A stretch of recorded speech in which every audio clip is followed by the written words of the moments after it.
I've done a few talks on specific types of meditation, but not the topic in general. And I find myself answering this question on forums, the same kind of answer over and over again, so I thought I'd make a video of it. Basic advice to somebody new to meditation. I wanted to talk a little bit about meditation in general. I've done a few videos on meditation, and I may do a few more. But I wanted to do something about the whole topic as a whole rather than a specific type of meditation. So I'm going to do this backwards from how I originally laid it out. First, let's start with an advanced topic, which is purpose. You know, meditation really shouldn't have a purpose. This is a big advanced debatable thing, whether you should have a purpose or not for meditating. But as a beginner's perspective, let's just say our purpose is to quiet our mind and to find some peace, inner peace. Let's just leave it at that for purpose for right now. Maybe you can revisit it later on a deeper level. The second point, repeatable and reasonable time and duration. The classic thing about doing it 20 minutes once a day still is pretty good advice. I think it's what the TM people used to do. At least 15 minutes is what you should shoot for, as a beginner, once a day. That'd be fine. 20 minutes is nice. I wouldn't go beyond an hour, especially as a beginner.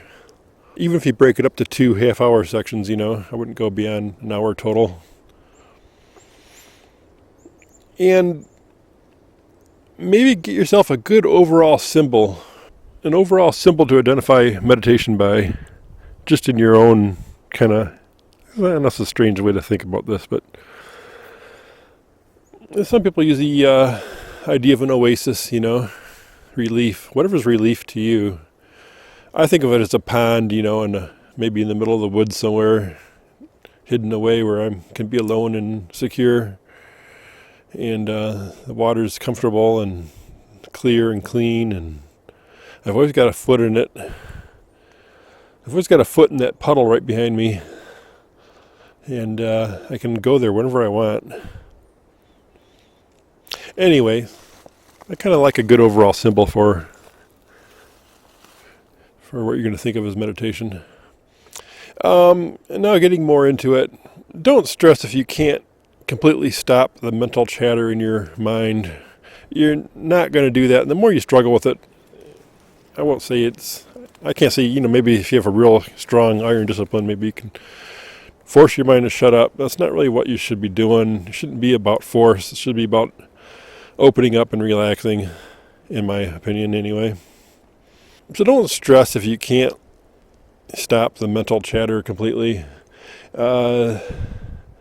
Just keep it under control and take your focus off of the mental chatter. Let it chatter to a degree. If the chatter becomes excessive, then I do something like a simple mantra, or an awareness technique or anything else. But I find I don't need these techniques really. A lot of times I just go right into it. That's kind of an advanced thing, I suppose. But if your mind's chattering away, observe the chatter itself, not the content of the chatter, but observe that you're chattering. And notice the spaces in between the little bursts of chattering. So I'm going to go back to the top of the list now. Different tools for different fools. And, there's lots of different types. Find what suits you. And this is really my biggest point. It was my first point, and I'm leaving it for now. It's really my biggest point. And that is, don't take one person's advice on meditation. And don't settle for just one technique of meditation. So try different types and find what suits you. Make sure you try several types and make your own observations. It wouldn't even hurt to journal on stuff like this. Anyways, mantra. I'm a particular fan of the short mantra technique, sort of like TM did. See my short mantra meditation video. There's also long mantras or purposeful mantras. Oh, you'll do this long mantra and it'll be for bringing a lover in, or et cetera, or bringing you wealth and stuff like that. I kind of discount that stuff. That's kind of like a lot of the Hindu stuff, and I'm not saying it's pointless or anything. Oman Shah.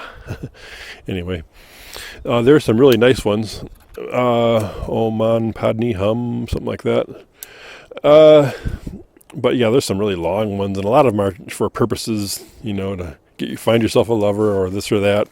Kind of gets materialistic to me at that point. It's kind of my argument with some of the people in. Well, I won't go there right now. So, next technique I can talk about is pranayama, which is like a focus on your breathing. And that can be controlled breathing, and there's all kinds of techniques like that in that regard. There's also uncontrolled breathing, but watching it, really trying to detach from your breathing, but watching it, which I always found difficult to do, frankly. So yeah, there's a variety of breath, and breath is really popular these days. Most techniques you'll find, most people talk about meditation nowadays, they'll be talking about some kind of breath control. Trateka is a concentration, usually a candle or a dot on the wall or something like that. I've done a meditation called a video way back called Spec Meditation. I re-released it recently, which really is a trateka type meditation idea. So see that video if you're interested in my take on that. I'm not a real specialist on that. There's a lot on trateka that you can look up online. I have had some success with it. It takes some effort and commitment, and I sort of backed off after a while. I don't know why. I got to go back to it. It's kind of like I was getting results, but I wasn't totally happy with some of the results I was getting. I was getting some strange things happening. I'll maybe have to do a video on that eventually. Anyways, guided meditations, next topic. Recorded or live. Live could be like if you're at a yoga class or something and your teacher finishes the class, or art class or something with a little meditation. Recorded, obviously, on a tape or MP3. And these can go through a lot of variety. But, your general relaxation, guided relaxation type thing is a popular one to go. There's also, sounds and stuff, but I'll keep that in a separate category under others, next category.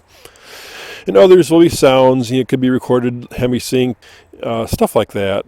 The two tones. But then there's other sounds like Tibetan bowls, tuning forks, stuff like that, which is kind of gets sort of into the trateka type of thing, concentration.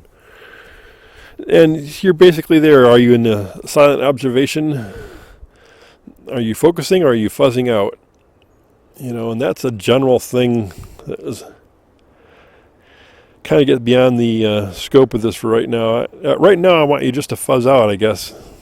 But there's techniques for focus, like trateka too, and you need to try both techniques, or techniques that work on both aspects, and see what's useful for you, frankly. And I guess that pretty much takes the whole thing here. I'm going in a circle if I keep going here. Tibetan bowls. What else? I'll write down sort of an ordinary, auditory trateka. So yeah, that's all I really want to say. I don't want to get too deep with this. I use it as relief more than escape. That's something that, is a downside possibly of meditation. If you, that's why I say, limit yourself to an hour as a beginner. You don't want it to become some kind of escape where you sit there for 2 or 3 hours a day just to escape, as an escape for doing nothing. It can become an escape at some point. It's a good escape, or is it a bad escape? I think if you can relieve yourself and de-stress, slow your mind down, get some focus in your life, then it's a good. It's good to fuzz out. It's good to escape a little bit. But obviously, you've got a life to lead here, and you got to face up to it. So there's a time for each.